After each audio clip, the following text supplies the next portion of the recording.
unajua kumekuwa na wimbi la kumekuwa na ile wale vijana waliokamatwa wakati na baada ya uchaguzi wa mwaka 2025 kupewa kesi ya uhaini, kwa maana wamekamatwa wakiwa na kesi na kushtakiwa kwa kesi ya uhaini.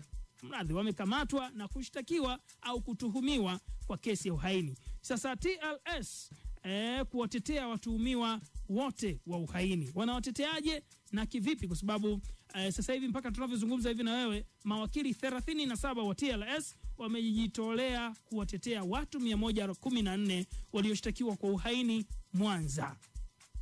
Sawa bwana. Sambamba na hilo sasa, wakili Paul Kisabo ambaye yeye ni advocate Kisabo kutoka mtandao wa watetezi wa haki za binadamu Tanzania, anazungumzia THRDC na ambaye pia ni mwanachama wa chama cha wanasheria Tanganyika TLS, amezitaka mamlaka za dola kuzingatia haki za kibinadamu kwa watuhumiwa wanaofikishwa mahakamani kwa makosa mbalimbali. Wakili Kisabo pia amesema hayo, ilikuwa ni jana tarehe 11 mwaka 2025 jijini Dar es Salaam wakati wa mkutano wa wanachama wa TLS wanaosimamia kesi za watuhumiwa waliofikishwa mahakamani kuanzia Oktoba 29 mwaka 2025, ikiwemo wakili Kisabo, akiwepo wakili Kisabo, wakili William Maduhu alikuwepo pia, na wakili Dickson Matata, lakini pia walipozungumza na vyombo vya habari. Sawa bwana. Kwa mambo yako hivyo, TLS imejitokeza sasa kuona namna ambavyo inaweza kushughulika na watu wanaotuhumiwa sasa kwa makosa ya uhaini na watafanya nini ili kuweka mambo sawa. Ndipo namtafuta hapa wakili ili kila kitu kiende sawa, na tayari nimeshampata. Wakili Paul yupo hapa kutujuza kuhusiana na masuala mazima ya kisheria na namna ambavyo mahakama na dola inatakiwa kuzingatia. Waandishi wa habari, kama ambavyo mwenzangu amekwisha zungumza, taarifa hii kwa umma tunaitoa baada ya ndugu wanafamilia kuwa wametuma maombi kwenye chama chetu, chama cha wanasheria Tanganyika, wakiomba pia msaada wa kisheria kwa ndugu zao, kama ambavyo Maduhu ameeleza kwamba wengi hawana uwezo wa kulipa gharama za mawakili. Kwa walituma maombi kwenye chama chetu cha wanasheria Tanganyika, na sisi kama chama cha wanasheria Tanganyika tuna jukumu la kwa umma. Kwa tuna jukumu hilo, kwa tunalifanya hili jukumu kulingana na sheria yetu kifungu namba 4 cha TLS.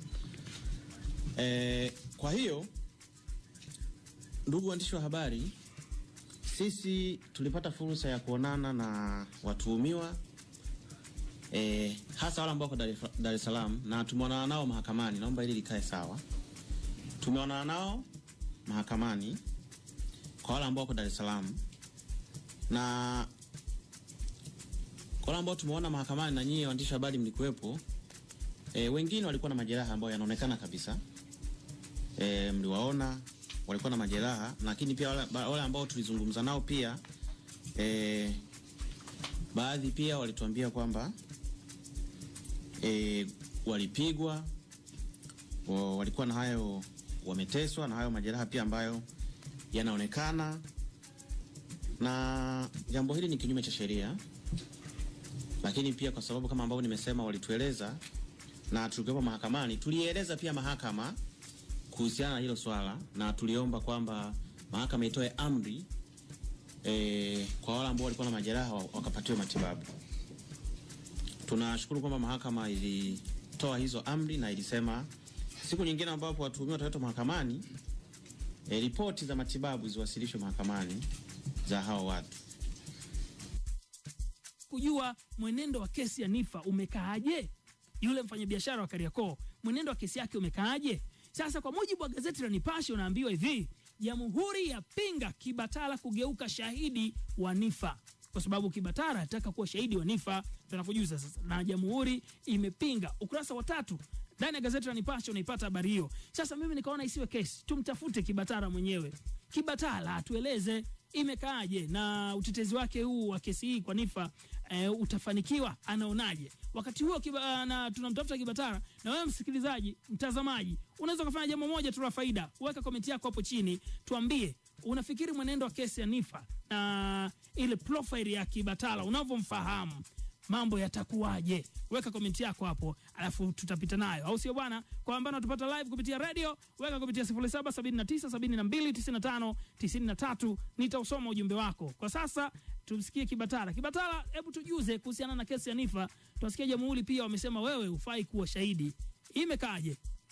Kwa mahakama imeretire, itakwenda kujadili hoja za uhalali wa hati ya mashtaka. Narudia tena hoja ya kwamba Niffer pamoja na Strong ICAM pamoja na wenzake 20 wakapatiwa matibabu, hiyo haina mjadala. Mahakama ishatoa maelekezo kwamba waende wakafanyiwe uchunguzi wa kitabibu na ripoti ije iwe sehemu ya mwenendo wa kesi. Hilo lenyewe tumekumisha mahakama kwamba ilishafanya uamuzi kwenye hilo. Kwa hiyo mahakama itatoa uamuzi kuhusiana na iwapo hayo mashtaka ya uhaini ni halali au sio halali mbele ya mahakama. Itatoa uamuzi huo mnamo tarehe 25 mwezi wa Novemba saa 5 asubuhi. Kwa basi tutafika mahakamani, na kama mahakama itaona imekubana hoja zetu kwa kiwango gani, basi tutapokea uamuzi na tutajua jinsi gani ya kufanyia kazi. Leo Niffer, Strong ICAM pamoja na wenzao 20 hawakufikishwa mahakamani. Wameshiriki kwa njia ya mtandao, virtual tunasema, nafikiri mliwaona pale. Kwa hiyo lakini wameshuhudia kinachofanyika kwa niaba yao, na naamini wameridhika at least kwa hatua hii. Hiyo ndio hivyo ndivyo vinavyoendelea kwa mujibu wa kesi ambayo inamkabili Niffer, mfanyabiashara na mwanadada mashuhuri kutoka pale Kariakoo. Sawa, tayari ni 1:30.